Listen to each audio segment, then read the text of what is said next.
So hi Mike. Hey. Could you give a little introduction on who you are and what you're doing here? Yeah, so I am a guy that has spent my whole career involved in entrepreneurship and innovation.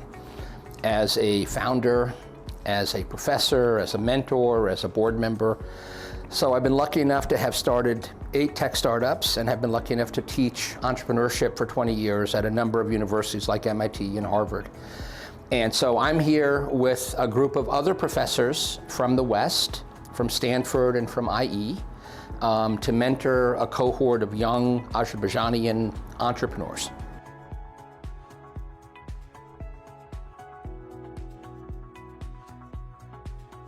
Yeah, it's a great question. I get asked that a lot. First of all, I won the DNA lottery. My dad has an abundance of energy, and so I was lucky enough to inherit sort of that incredible energy level. But I would say even more importantly is that I get to do what I love every day. And so I get fed by my work. So it could sound kind of overwhelming, but when you do what you love, you get such an incredible positive reinforcement. You get so much energy from it that it just kind of keeps me going. So, you know, and everything is connected, right? So I get to connect students from different schools. I get to connect students with the startups I mentor. So it's all very symbiotic as well. And I get to kind of see all those connections happen in real time, which is really cool. That's awesome.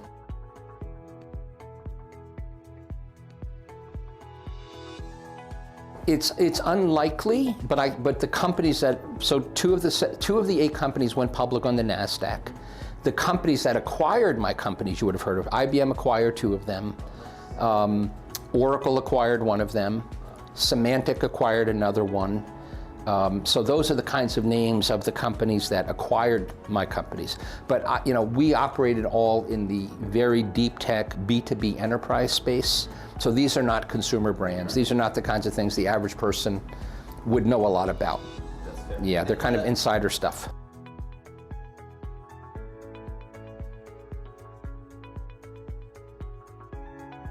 Well, I have a mechanical engineering degree, and I spent a lot of time, you know, learning how to program. But that's kind of the foundation. Yeah. And that's what kind of led me into the world of tech.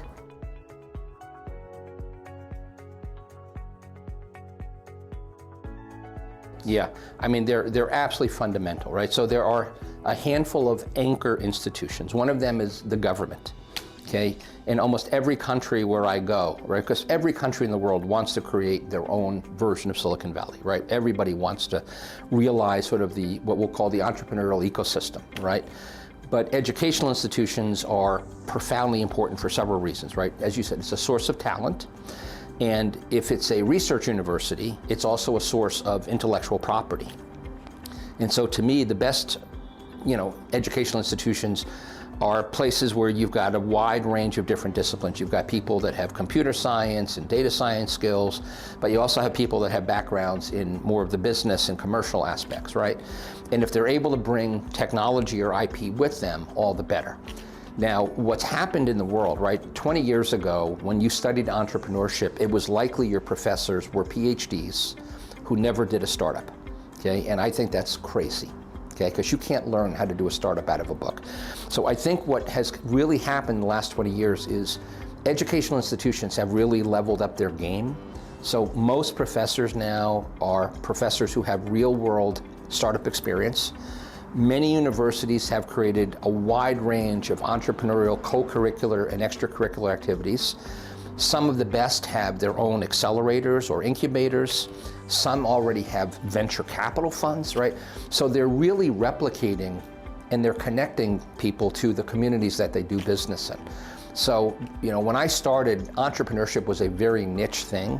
Now it's a very mainstream thing. And I think universities were the enabler that made this a much more viable career choice to people than it might have been before. So I can't imagine a better partnership or a better fundamental starting point than the educational ecosystem.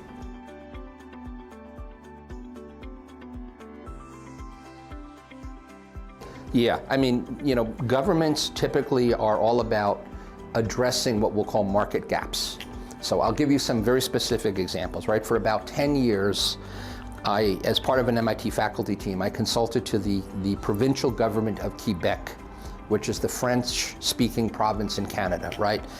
And they were incredibly invested in, allowing an entrepreneurial ecosystem to happen. So they funded a lot of, applied research.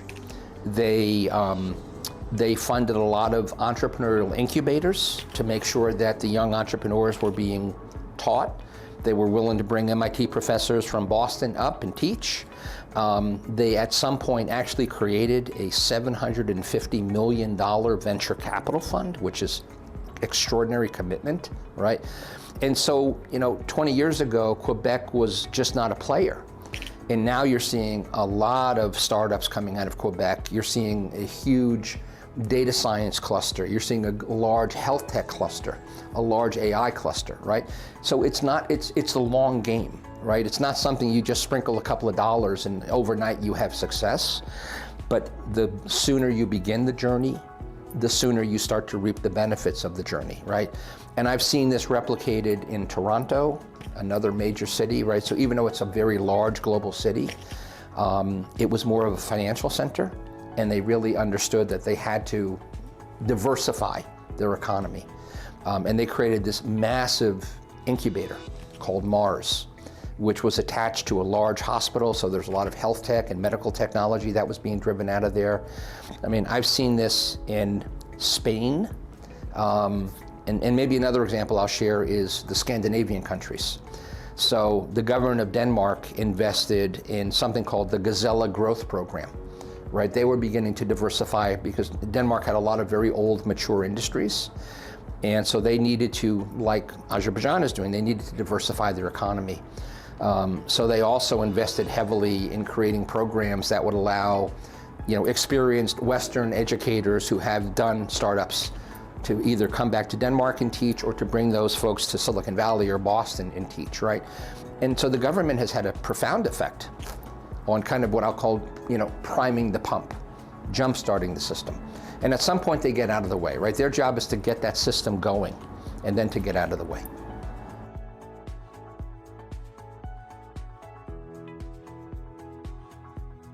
I think it's huge, right? So one of the places I'm lucky enough to spend a lot of time at is Berkeley, right? And MIT as well, right? And people are constantly from all over the world coming to spend time at these institutions. And I just think it's invaluable, right? The connections that are made, the methodologies that you get to bring back home, right? And I'll just share, about a year ago, I ran a global design sprint. Paris was a part of the team, okay? And we had 250 students from every continent participating. And these students were studying every imaginable kind of science and business. And I saw Czech students being hired by Boston companies. I saw Indian students being hired by Silicon Valley companies, right? The mentors were so impressed that they reached out across the ocean and said, this kid is so talented, right? So it provides so many different opportunities, right? It really does. I just think that, the entrepreneurial ecosystem is something that if you're not a part of it, there's clearly, you're sub-optimizing what you're doing.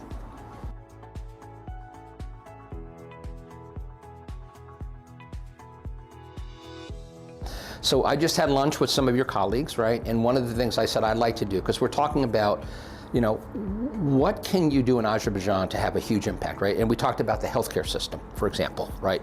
And the fact that so many of the residents here have to go to Iran for healthcare, and how expensive and how inconvenient it is. So we talked about me introducing the Saba Lab to an EdTech accelerator that could potentially set up, their own accelerator inside Saba, right? And an EdTech accelerator, because education is such a critical part of the future, right?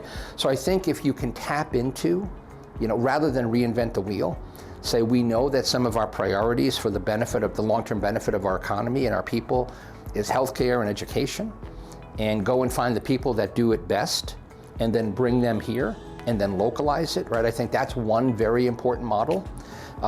Everything I've heard is you had so many events here, Formula One and Euro Cup and everything. Getting venture capital investors to set up satellite offices in this part of the world, right? This very stable economy. I think these are the kinds of things that you can do, okay? And then have formal partnerships with some major universities where you have an exchange program, where you send students for a semester.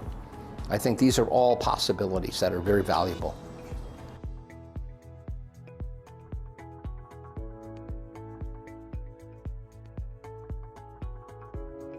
Yeah, I mean, first and foremost, entrepreneurship is not for everybody, okay? It is hard, okay? And either you love it, and if you don't love it, you go do something else. So I'm gonna talk to the people that love it, okay? Be self-aware enough to know this is what you want to do. And then find a project that you are so passionate about, you cannot not do it, okay? That you feel like your calling in life is to create this new, opportunity, to build this new project, to solve this problem, okay?